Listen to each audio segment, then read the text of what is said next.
Hi ma'am ngasidi aigi blog se memory kharasu haidi ariba video kharasu aduga haujiki kharasu ina hapane bako so memory oina bana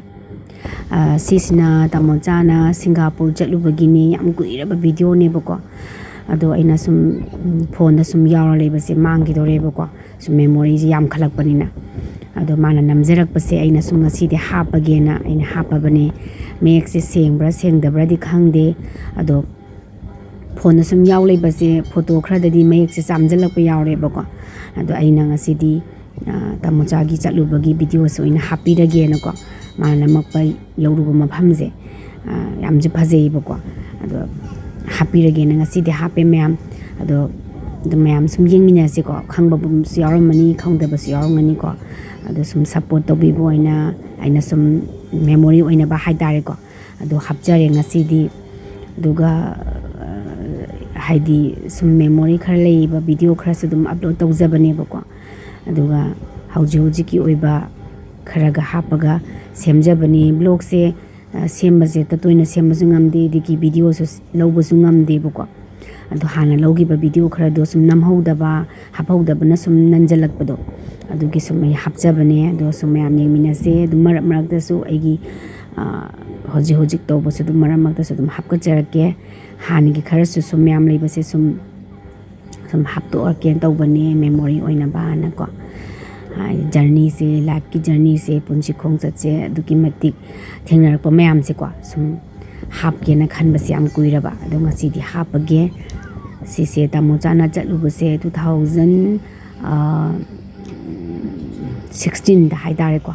2016 gi mami ne Singapore gi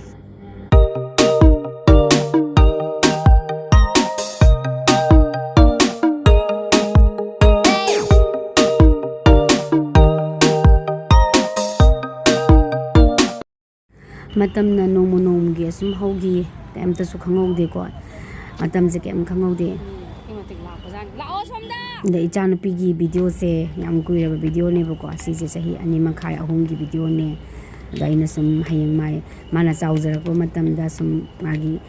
matang gi ona sum ne video se lawja hobane bako si se ambience mon da lak bagi video ne da mana matang gi haidare ko adugi video ne da sum mana hayeng chawjar kan sum yengjana ba na ise dum hapabne bako mayam yengbadadi kitang kano tawramani nungai badi oibanate do sum punshi gi khongjat am oina ko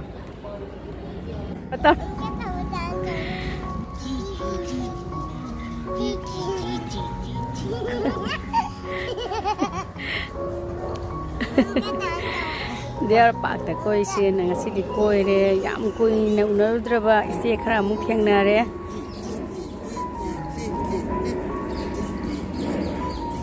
nungden talak su oire ngasai ngalingai de lakbane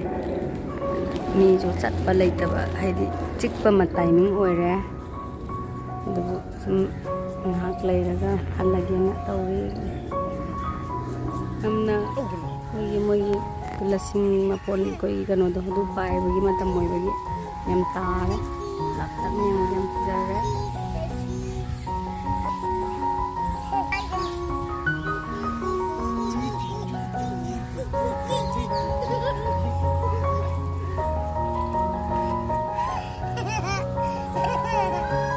Sige.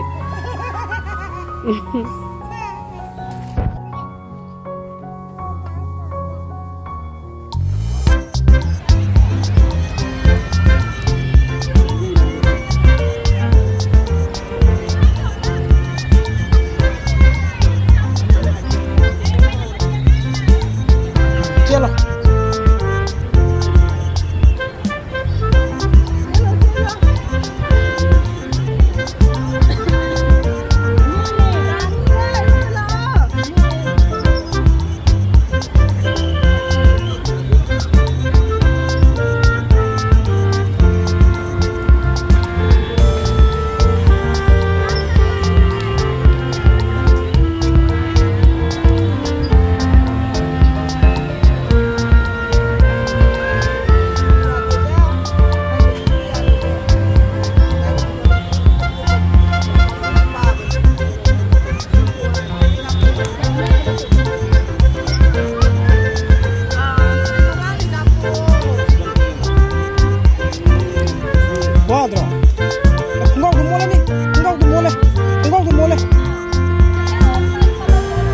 ꯊꯣꯡꯅꯥꯎꯗꯣ ꯂꯣꯏ ꯃꯣꯠꯂꯦ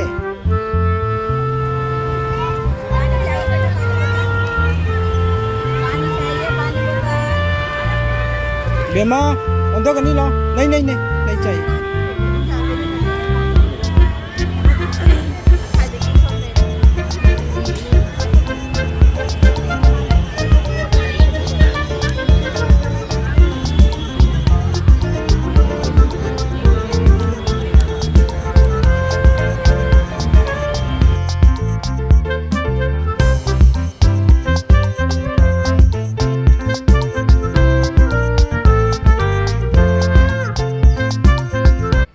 सिसु याम कुइरबा video ने हाइदि कुइरबा इसे सही खरगी ममांगदा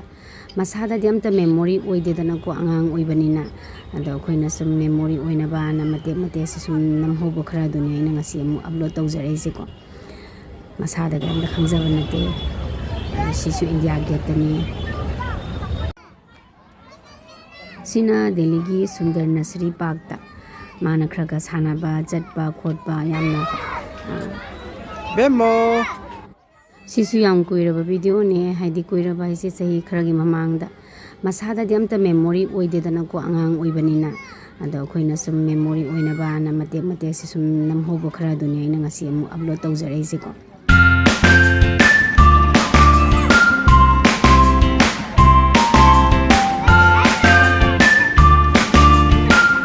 अदो सुम सिदा लोइरे की memory खर से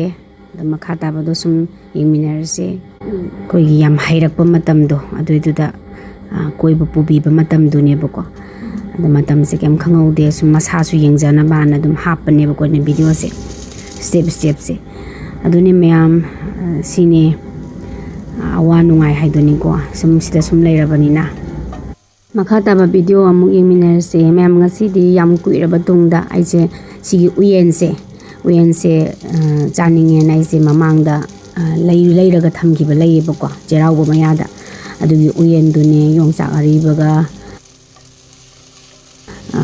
थोंगा चानिंगे ngasi उयन से थोंबने मयाम मतम मतम की ओइबा सिसु तुम चानिंगे को हिमदा चारकपा थोंगिबा महाउ से तुम काउदे अदुगी महाउदो निंजंगकना ngasi थोंगे nga yaiba thaga thongjelle hausu kaisu yamna hapte ba koina thongbadi tang tang machumje yairaga thongbani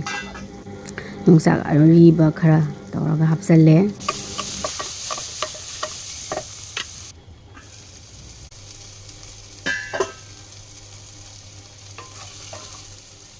sumain tawdana mayam ngasigidi sigi mathensina loisalle